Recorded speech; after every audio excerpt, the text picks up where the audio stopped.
আমাদের মহান সৃষ্টিকর্তা বলেছে, তুমি ভুল করলে তুমি আমার কাছে ক্ষমা চাও। আল্লাহ তাআলা ক্ষমা জন্য বসে থাকে। বান্দা ভুল করবে, বান্দা অপকর্ম করবে, সেটা সৃষ্টিকর্তার কাছে ক্ষমা চাবে। এটাই বাস্তবতা।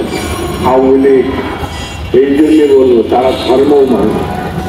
যদি তারা মানত, তারা যে অপকর্ম করেছে, যে দুর্নীতি করেছে, যে নৃশংসতা চালিয়েছে, গণহত্যা চালিয়েছে, সে দেশবাসীর কাছে এবং তার সৃষ্টিকর্তার কাছে ক্ষমা চাইছে। সেই ক্ষমা সে চায়। সেই জন্য এই শক্তির বিরুদ্ধে আমাদেরকে সজাগ থাকতে হবে। এই শক্তির বিরুদ্ধে আমাদের ঐক্যবদ্ধ থাকতে হবে।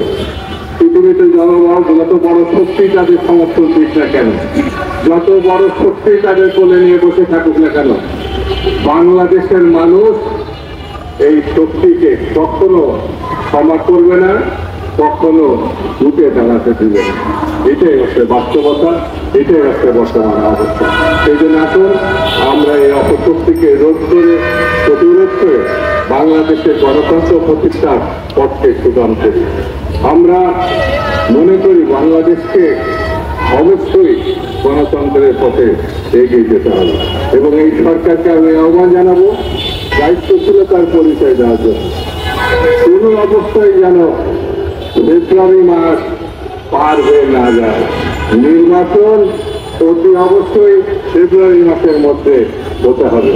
এই দাবি জানিয়ে সবাইকে ধন্যবাদ জানিয়ে আমি আমার বক্তব্য